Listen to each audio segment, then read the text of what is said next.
Once upon a midnight dreary, while I pondered weak and weary over many a quaint and curious volume of forgotten lore, while I nodded nearly napping, suddenly there came a tapping, as of someone gently rapping at my chamber door. "'Tis some visitor," I muttered, "tapping at my chamber door. Only this and nothing more." Distinctly I remember. It was in the bleak December, and each separate dying ember wrote its ghost upon the floor. Eagerly I wished the morrow. Vainly I sought to borrow from my books surcease of sorrow, sorrow for the lost Lenore, for the rare and radiant maiden whom the angels name Lenore, nameless here for evermore. And the silken, sad, uncertain rustling of its purple curtain filled me with fantastic terrors never felt before, so that now, to still the beating of my heart, I stood repeating, "'Tis some visitor, entreating entrance at my chamber door, some late visitor, entreating entrance at my chamber door. This it is, and nothing more." Presently my soul grew stronger, hesitating then no longer. "Sir," said I, "or madam, truly your forgiveness I implore, but the fact is I was napping, and so gently you came rapping, and so faintly you came tapping at my chamber door, that I scarce was sure I heard you."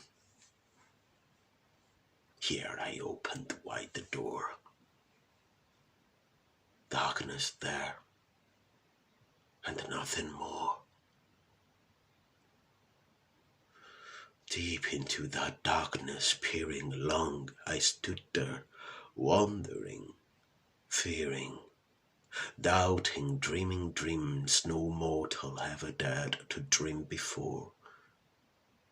But the silence was unbroken, and the stillness gave no token, and the only word there spoken was the whispered word, "Lenore."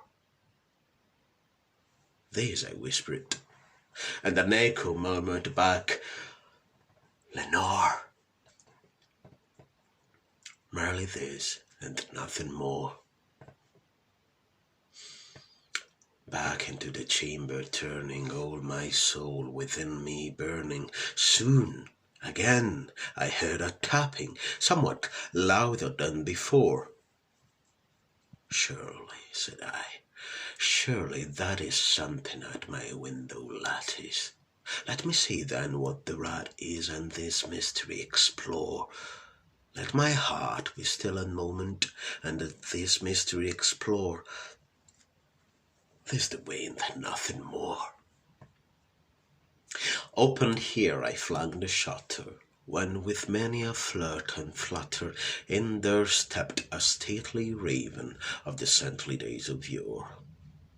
Not a list obeisance made he, not a minute stopped or stayed he, but with mien of lord or lady perched above my chamber door.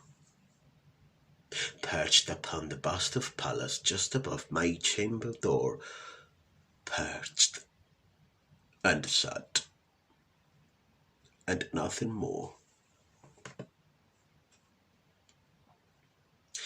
Then this ebony bird, beguiling my sad fancy into smiling, by the grave and stern decorum of the countenance it wore. "Though thy crest be short and shaven, thou," I said, "art sure no craven.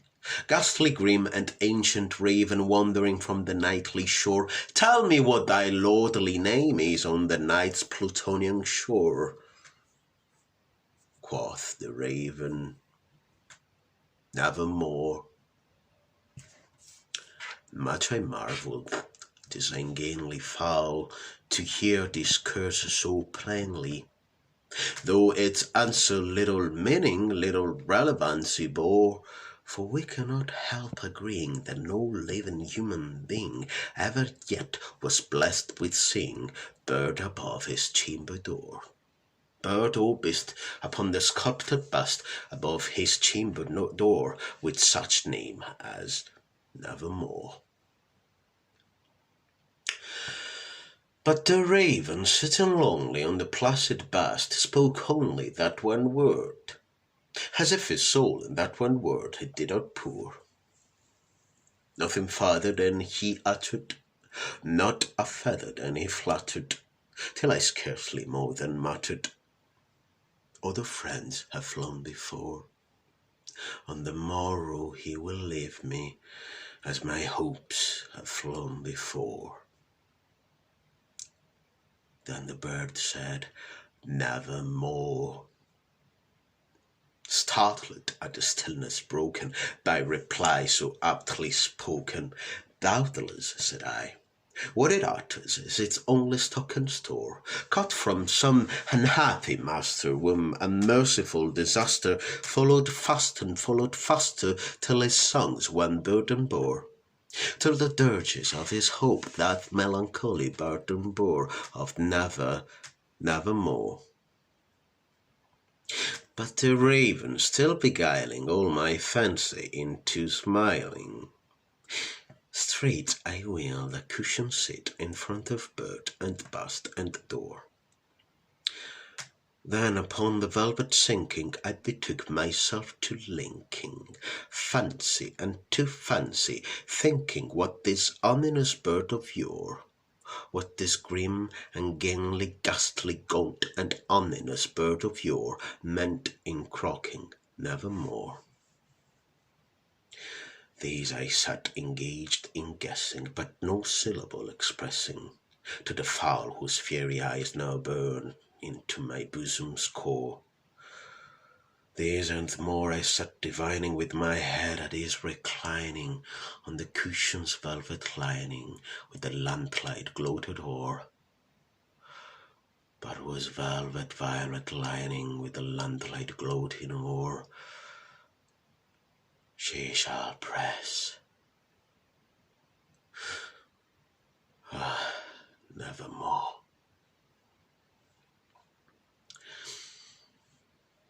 Then methought the air grew denser, perfumed from an unseen censer, swung my seraphim whose footfalls tinkled on the tufted floor. Wretch, I cried, thy God hath lent thee, by these angels he hath sent thee, respite, and nepenthe from thy memories of Lenore. Quaff this kind nepenthe, and forget this lost Lenore. Quoth the raven, nevermore. Prophet, said I, think of evil. Prophet still, if bird or devil, whether tempter sent, or whether tempest tossed thee here ashore, desolate yet all undaunted, on this desert land enchanted, on this home by horror haunted. Tell me truly, I implore, is there balm in Gilead? Tell me, I implore. Quoth the raven, nevermore. Prophet, said I, think of evil. Prophet still, if bird or devil, by the heaven that bends above us, by the gods we both adore, tell this soul with sorrow laden, if within the distant Eden it shall clasp a sainted maiden, whom the angels name Lenore, clasp a rare and radiant maiden, whom the angels name Lenore. Quoth the raven, nevermore. Be that word our sign of parting, bird of fiend, I shrieked up starting, get thee back into the tempest and the night's Plutonian shore. Leave no black plume as a token of that lie thy soul has spoken. Leave my loneliness unbroken, quit the bast above my door. Take thy beak from out my heart, and take thy form from off my door. Quoth the raven, nevermore. And the raven, never flitting, still is sitting on the pallid past of palace just above my chamber door. And these eyes have all the seeming of a demon's that is dreaming, and the lamplight o'er him streaming throws his shadow on the floor, and my soul from out that shadow that lies floating on the floor shall be lifted nevermore.